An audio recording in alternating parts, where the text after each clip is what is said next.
Going to give us 1 more minute and then I'll kick us off.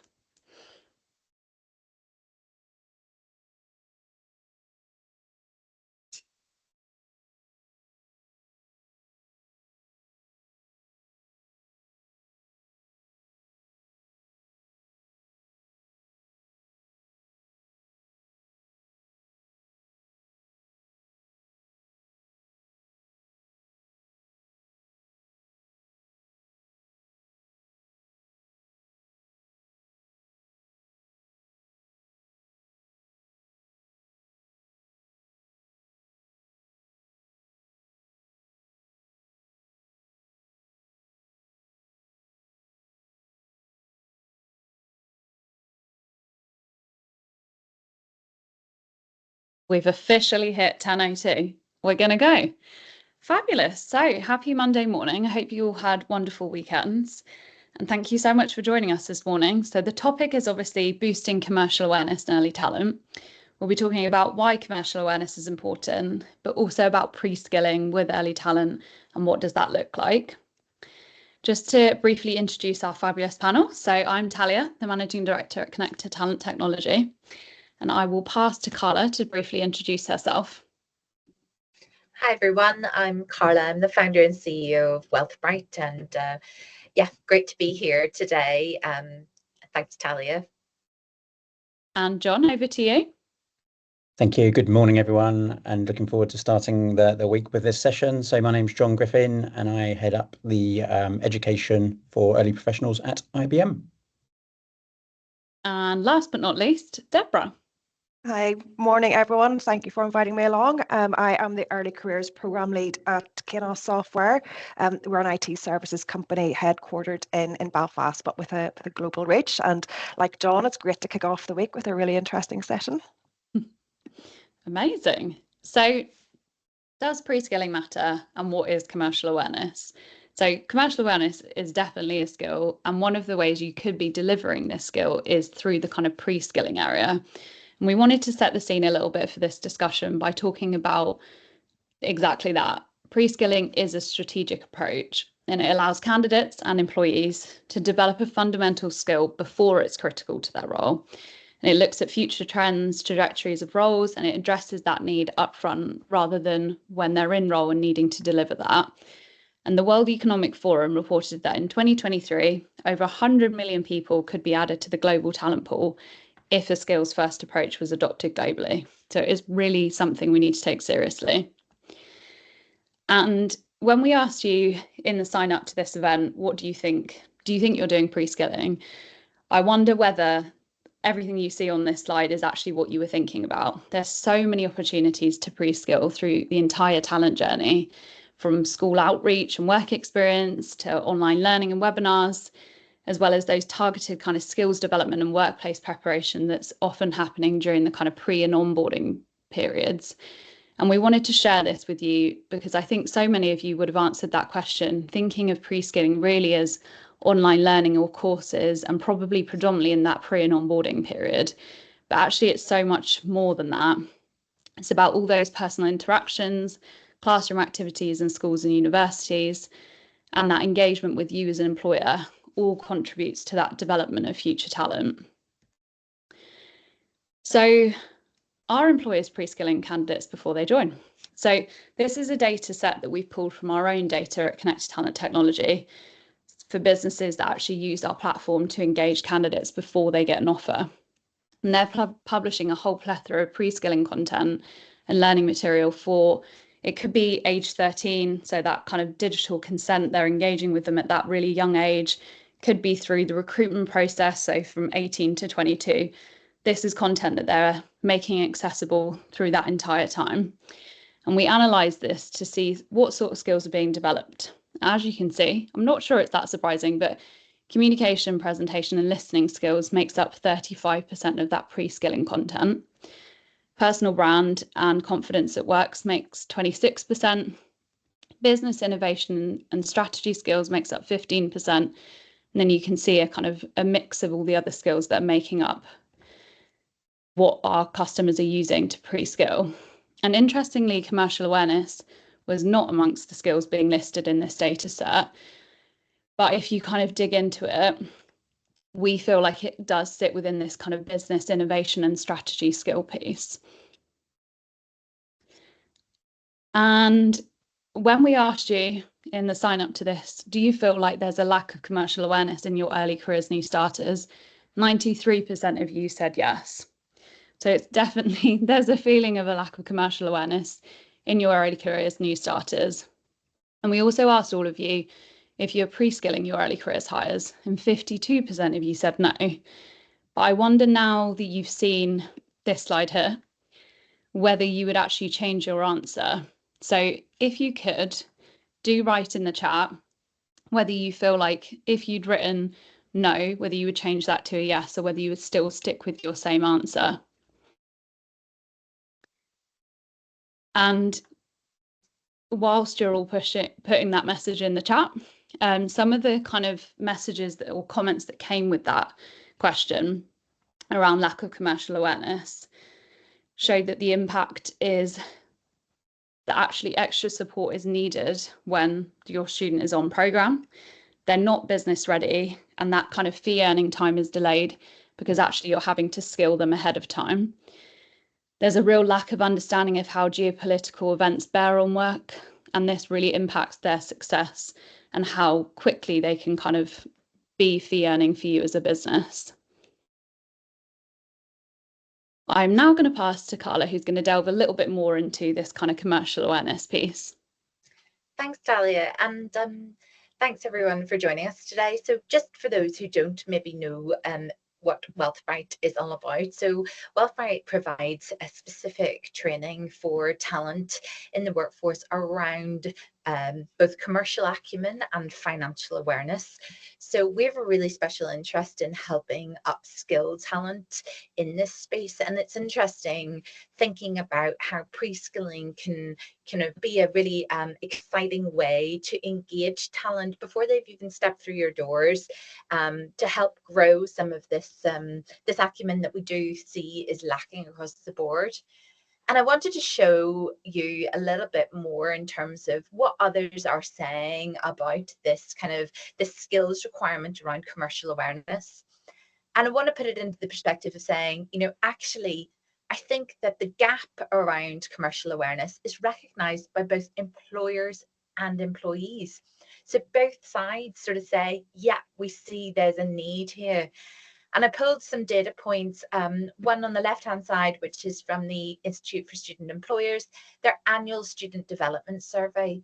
And this is quite interesting because actually, when you dig into the details, so annually they ask sort of over 1,000 employers to feedback on how they feel both graduates and school or college leavers are performing against expectations, against a wide range of skills, much along the lines that Talia sort of showed us earlier. There's lots of sort of communication, readiness for work, and their ability to kind of see the bigger picture.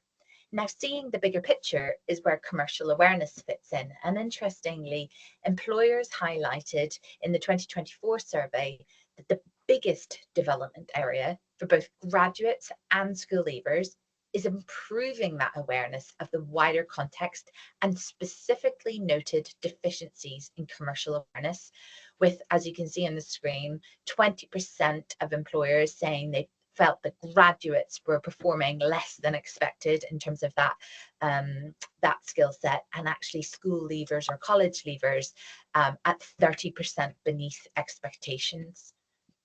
So, I want to say, on the one hand, I think that kind of reiterates what we've seen in the poll for all of you today joining. Yeah, this is a recognized gap. But on the flip side, and here I've actually pulled out data from some of Wealthbrite, our own data.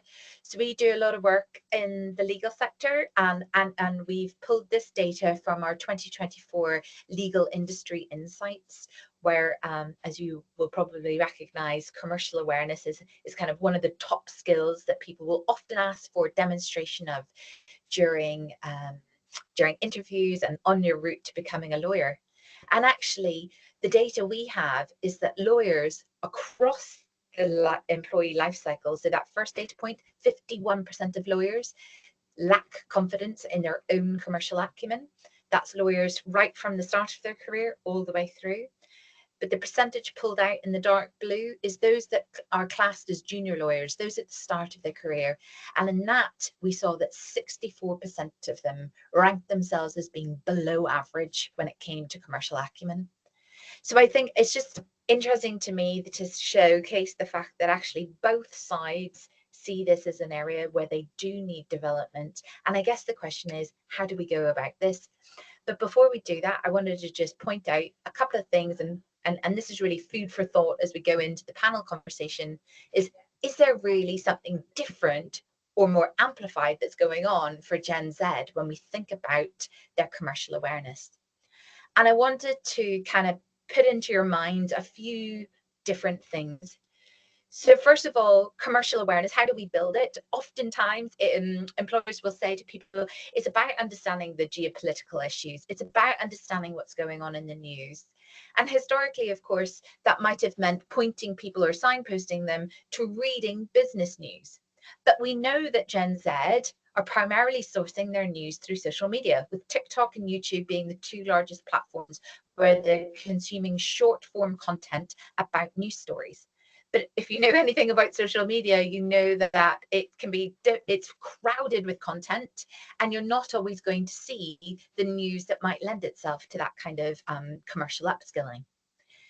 There's also the added issue that, of course, school-based learning on core financial and business know-how is quite limited. And finally, and this is kind of coming back to some of what employers see as important and where Gen Z might be today. So employers, generally speaking, again, data from a number of sources, including the Institute for Student Employers, will say that the most reliable predictor of skills and attitudes of early talent as they walk through the doors is work experience. And of course, we know that the cohort that is currently in work today or about to transition through your doors as early talent is still feeling what I call the COVID-19 hangover when it comes to workplace readiness. Because of course, those who are graduating today would have been in university during COVID-19, which means they missed out on the opportunity for industry insights or industry placement years. And those that maybe school or college leavers would have been sitting GCSEs, maybe their apprentices coming into your work programs, and they too have missed out on year 10 work experience. So I do think that there are some specific pain points associated with those right now in the workforce, which means they haven't had as much opportunity to gain access to this type of commercial insight ahead of starting in your businesses. And what does that mean? Well, we've been talking to businesses across industries, both in HR people functions, but also in commercial and finance functions, to find out, how does a lack of commercial awareness show up in talent? And actually, it is some of the big picture pieces, like having poor industry knowledge. I've actually talked to a number of early talent folk in the recent months, and I've asked them, like, what motivated you to apply for the job that you're in now? And actually, you hear a lot of interesting things, but what they don't often say is, well, I was really interested in this particular industry. It sort of ranks lower down on the list of things that they were looking for whenever they started out in their roles. But actually, we know that businesses are also facing some operational challenges as a result of a lack of commercial awareness. That might be not understanding the why behind needing to do things like timesheets, because they don't understand the connection to the commercial goals and operations of the business. They may have difficulty prioritizing tasks because they don't always appreciate how important the way they work is on the financial outcomes of the organization and what those commercial goals are that you're trying to chase. And they may actually have a lack of motivation as a result of that.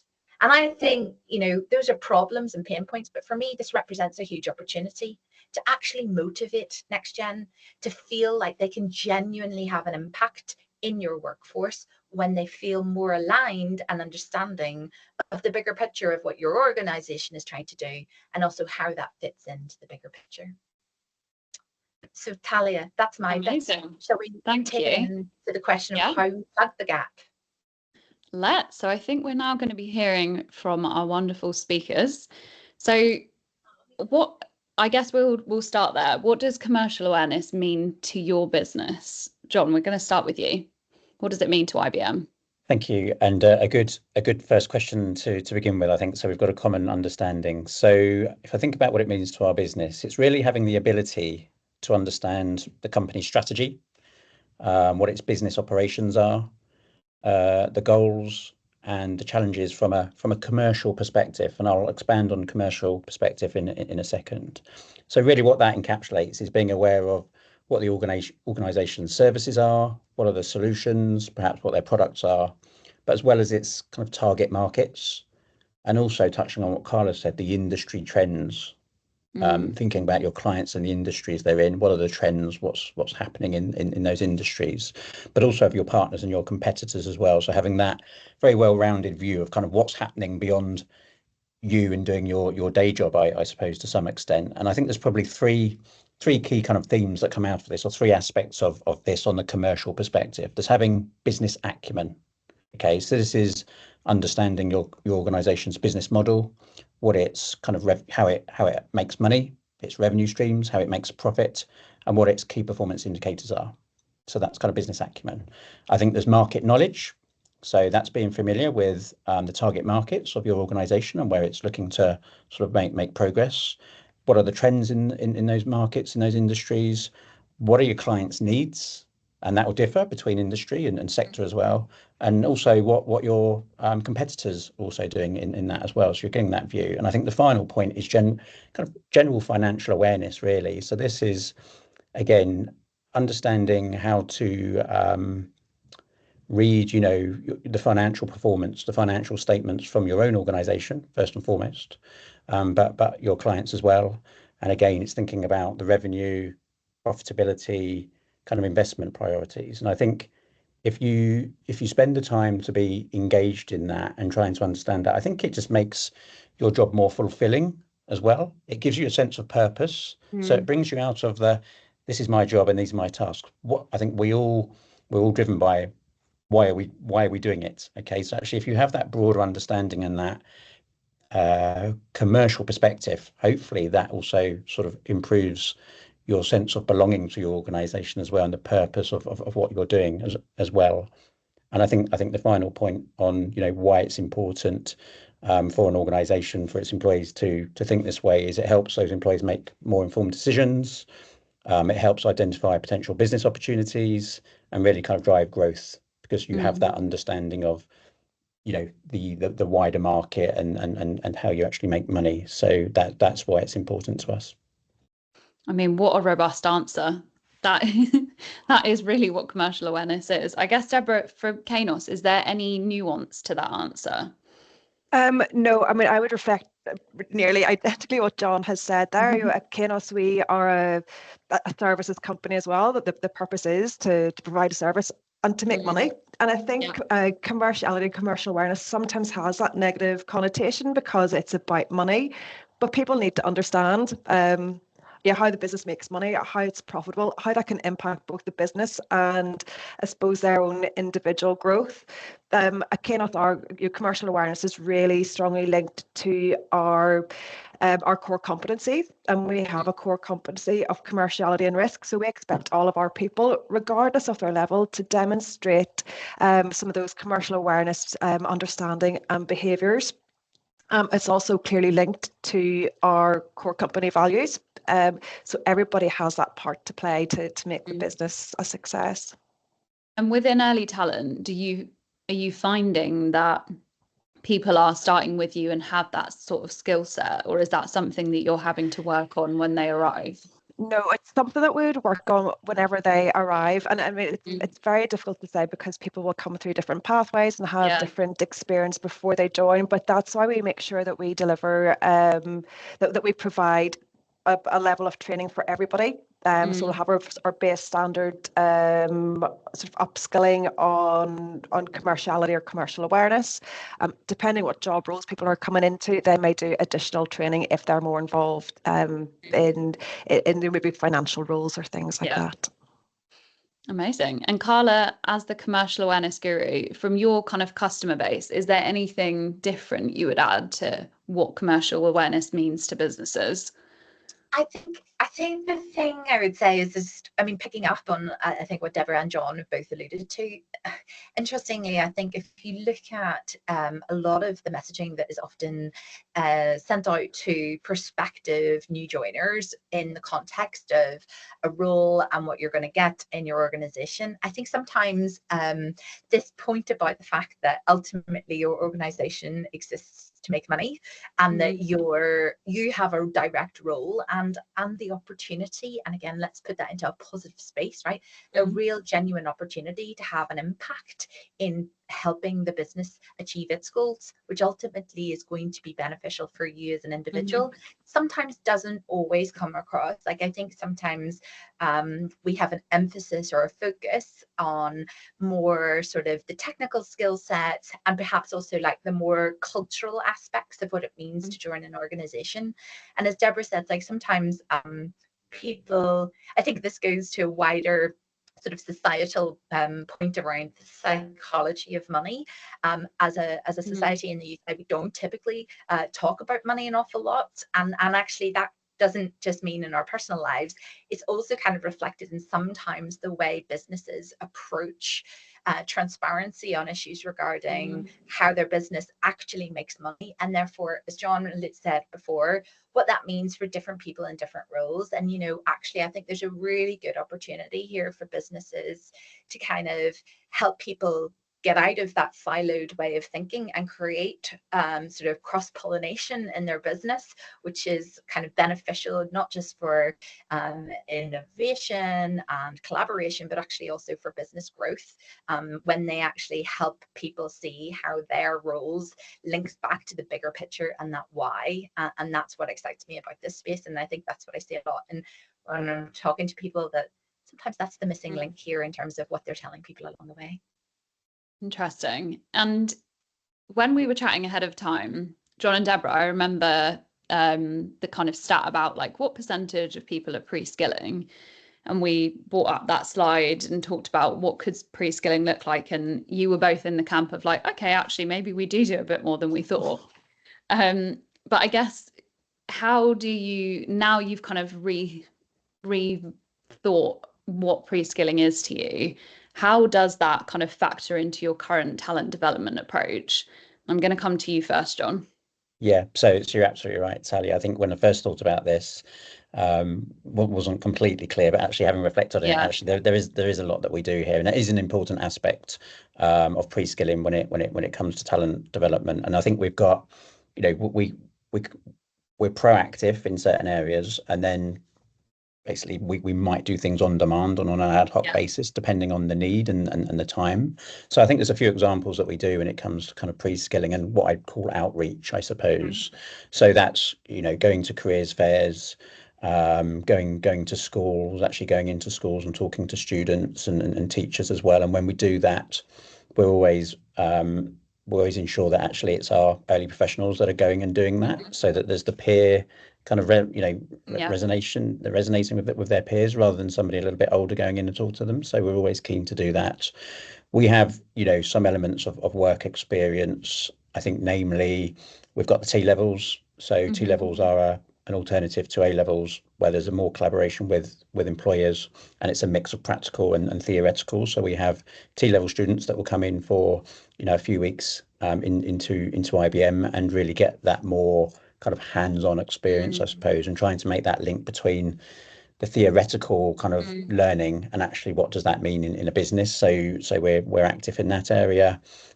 We partner with various what I would call pathway organizations and charities, and that's to really support and develop sort of underrepresented groups and to try and increase and improve our diversity. So again, it's a similar sort of look that they'd come in and we'd deliver some education and give them some work experience or shadowing opportunities.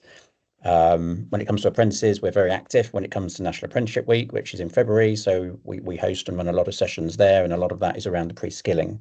And across those offerings, I think the goal is to try and, I suppose, set expectations as much as possible for anyone that might be interested in coming to work for IBM. So we talk about the culture and the values of the organization and what it means to work at IBM. A particular investment that IBM have made is into something called IBM Skills Build. So this is a completely free online learning platform that provides access to a wide range of skills training and certifications and education resources, and they're not specific to IBM. So it's not about doing this and then come and work for IBM. It's about, if you can get these certifications and digital badges, great for you to have on your CV, LinkedIn, as you're looking to make that initial step into the into the job market. And we know it's an ever-changing job market, so that allows us to deliver up-to-date kind of resources. They're an industry recognized certification, so we do a lot in that area. And I think, just taking a step back from that, we know there's some research which UCAS have done, which is called A Journey to a Million.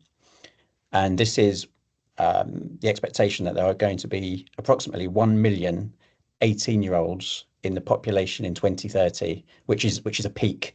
It's almost 30% higher more than there were 2 years ago. So it's quite an increase, quite a peak here. And we know that those individuals are currently in sort of year 8 of school, roughly. And it's almost the first time that they're then having the opportunity to make some choices around what they want to focus on in terms of their education. So actually, it's so important to actually go out and do that outreach, go and visit schools and talk to them about what is required really in as I say, that ever changing job market. And we know it will change between now and when they enter the job market as well. So it's forever moving. But we have a responsibility as a business to really upskill, students, to make sure that skills gap sort of improves when it comes to digital skills, for sure. So yeah, we are more active than I probably, as you say, initially kind of thought when I heard the question. And when you reflect on all of those activities, is there anything that you look back on and think, do you know what, we are trying to tackle commercial awareness there? Yeah, I think there's elements. I think we could do more, for sure. But I think it is that again, that link between theoretical to practical. So again, here's some education. This is what you understand, but now go and sit with somebody in the business and understand what that actually means. And this is where we might talk about perhaps a little bit more of a focus on an industry. So actually, they might go and do some kind of strategy mapping with somebody who's looking at a client, where their industry sits, and actually trying to understand why that's important. I think you can learn a lot with online and classroom delivery, but I think for a lot of people, and this is something I'm very keen on, is how do we bridge the gap between, we all learn differently, how do we bridge the gap between what I read, what I hear, what I watch, and what is the reality of that in a business setting. So that is really the area where I think we see some progress, and actually a little bit more on the commercial awareness side of things.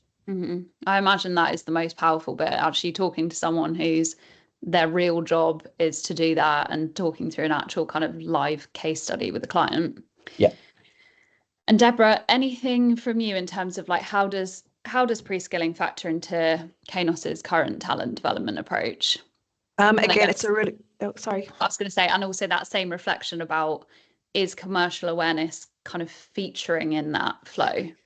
Yeah, I mean, like John, it's really important at Kainos as well. And similarly, I didn't think, maybe we don't do so much pre-skilling, but whenever you look at the things that you had on your slide earlier on, you probably tick all of those boxes. Something else that we find really useful are, obviously we do all of our tech outreach events at schools, universities with potential candidates. We've started reaching out and doing sessions with teachers. But parents, we have found, is a really useful audience to explain about the business, what it is we do, what their child could be doing if they came to work with us. So we do different events, and I think that's a really good area to provide that pre-skilling or upskilling. I'm not sure how strongly or formally commercial awareness pre-skilling. I'm not sure how much we are formally delivering on that. I mean, anytime we go out to our events, we're telling the story of Kainos. We're telling people what we do, the locations we operate in, who our customers are, the type of work we do, our key success stories, and things like that. We also talk about our amazing benefits and our perks and things like that. So while we might not be saying it out loud, that actually links to our profitability. We're able to offer those fantastic perks because we're a growing and profitable company. But hopefully then once people come in and we start to give that more formal training once they join on commercial awareness, so that should make sense. But yeah, I think we probably could do more on that pre-skilling side to actually point that out. And then with I think a couple of us have said it already, the impact that the individual will have. I mean, they're not just coming in to do a day job, that will link to the overall success of the company. Very interesting. We've also, on the kind of parent point, seen that trend. So our customers have a platform that they embed from age 13 to 22. And for years, it's literally just been a space for young people to learn more about the opportunities. But in the last kind of 12 to 16 months, we've seen a lot of our customers add in new specific journeys for parents and carers, because they're recognizing the role that they can play in understanding their child so uniquely and thinking, how can I help translate this information so that it really makes sense for them? But also they have a massive impact on whether or not, I mean, apprenticeships is one of the things that we're trying to tackle, and shifting parents' mindsets and taking, if a parent's not on board with an apprenticeship, the likelihood is that child is not going to complete that apprenticeship. So things like that are being tackled. But also I imagine commercial awareness, they know their child best, so translating that information, it's such a useful kind of supporter that the child can have in their lives. So I feel like we touched on this a little bit, but do you think Gen Z can be taught commercial awareness on the job or in structured learning, or a bit of both? And Deborah, I'm going to come to you for this one. I think that's a really good question. I honestly believe it needs to be a balance of the two. Coming in and learning on the job, that will offer that practical and real world experience. Even things, Carl, I think you had mentioned, people, the maybe Gen Z or the earlier people coming into early careers roles, they maybe don't understand the importance of timesheets. So if you come into work on a weekly basis, whenever our people join, every week, whoever their mentor is will remind them, okay, on a Friday, make sure that your timesheet goes in. It has to be submitted correctly. It has to be on time. And we do get reminders, because we will get our emails out from our finance team if timesheets aren't in. So you quickly learn that way about getting the timesheets in. Utilization is a really important factor within our business. And I suppose getting that the balance right for utilization. So targets would be introduced gradually by the individual's manager. Our individuals would be supported throughout their day-to-day work to make sure that they're achieving that right balance. And I think the really good thing about that learning on the job is it can be more engaging and relevant, because it involves you potentially solving actual problems and being involved in some of those decisions or actions that will impact on the business. And we've said this so many times before, that it's important that our people understand the role that they have to play in this overall success of the business. So to bring that down to an individual level, so they see, okay, the work that I'm doing is having an impact. If their quality of work is really good, a particular project might be a great success, that will lead to future work, and also those career progression opportunities for the individual. But I don't think learning on the job alone is enough. I think it needs to be backed up with that structured learning, just to make sure that no critical areas are missed. So that more structured learning, so whether it's, so we do a business orientation session on commercial awareness, there's more in-depth training for various roles. So that will demonstrate you certainly why certain tasks are important, and will help to embed those good practices. It will help people understand, well, what is the key to that success, that commercial success. And again, I think it will demonstrate that we all have a part to play in it all. So that the business orientation session that we do with our early careers program, it generally happens within the first 3 months of employment. And we find that balance is quite good, because they'll have been doing sort of organically some of these things, but then to actually sort of sharing in black and white, that's really useful. John, were you going to add anything?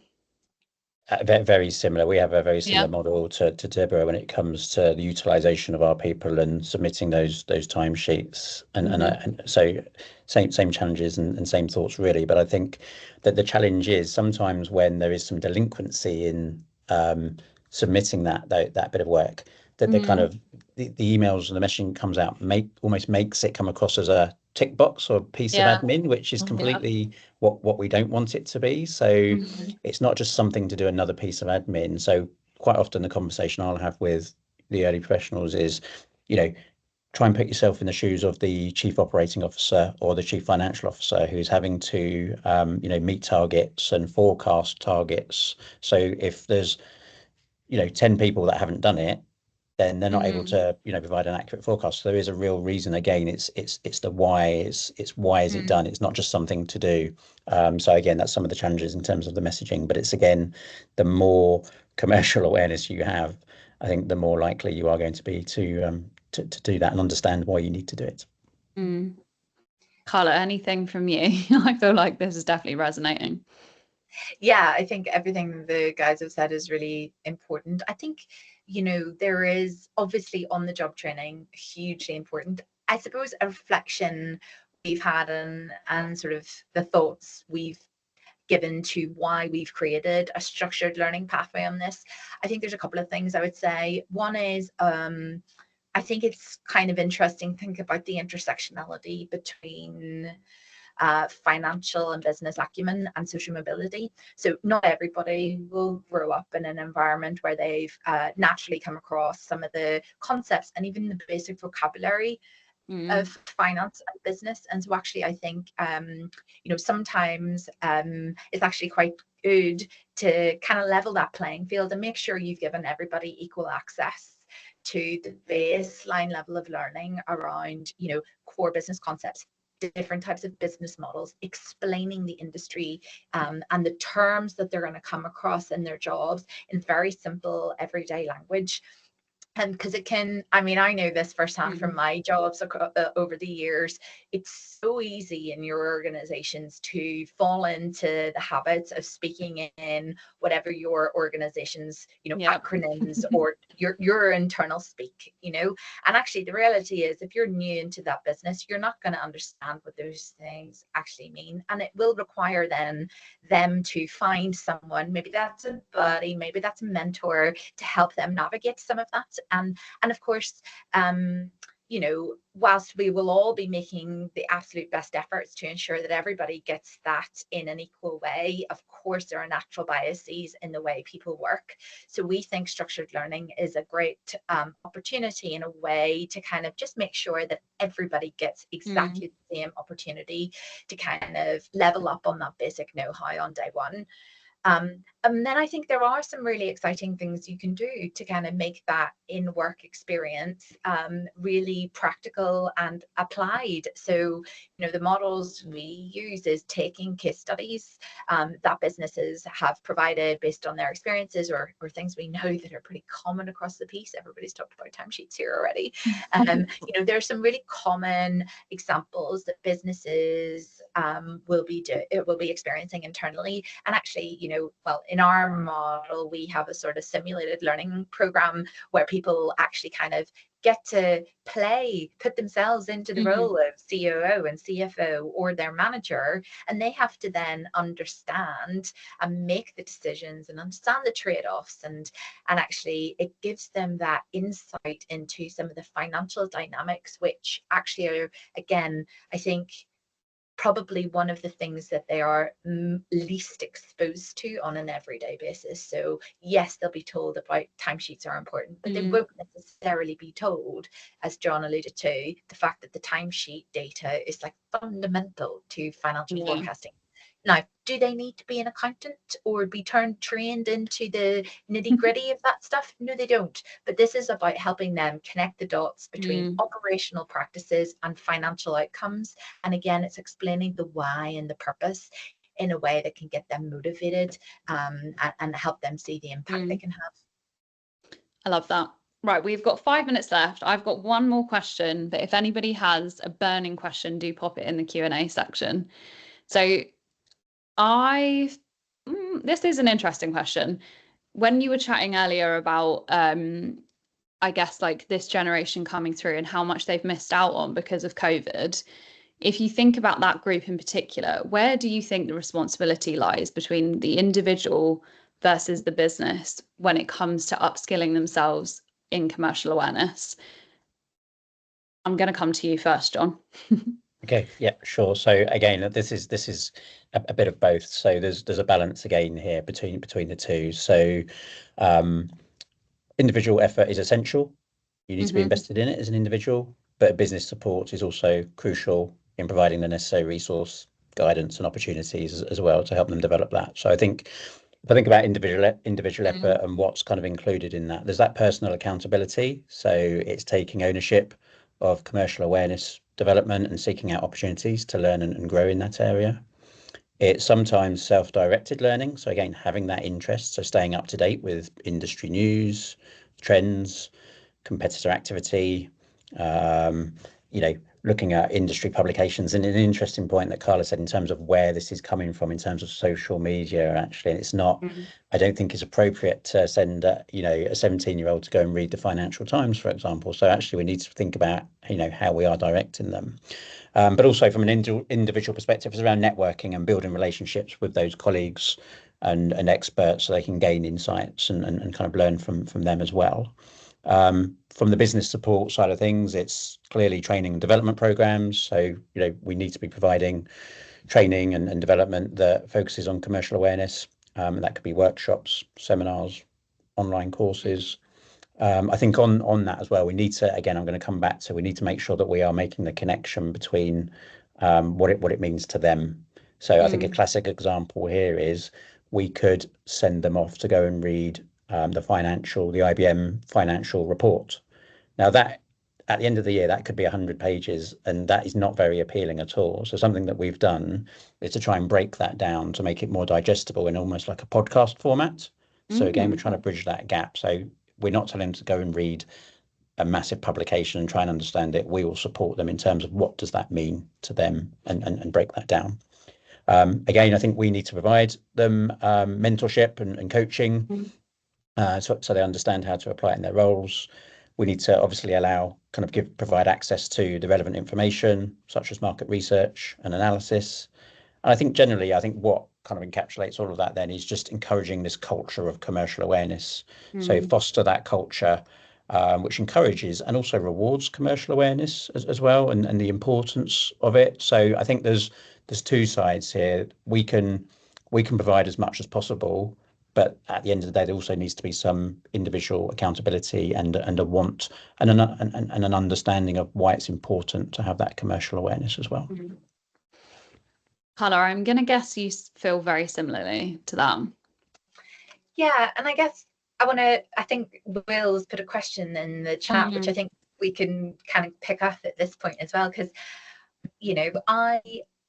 I do agree with John. Like, I think actually, yes, of course, individuals have to be accountable to this, but I think it's about businesses. I mean, at the end of the day, where we started off with this is good commercial acumen drives growth.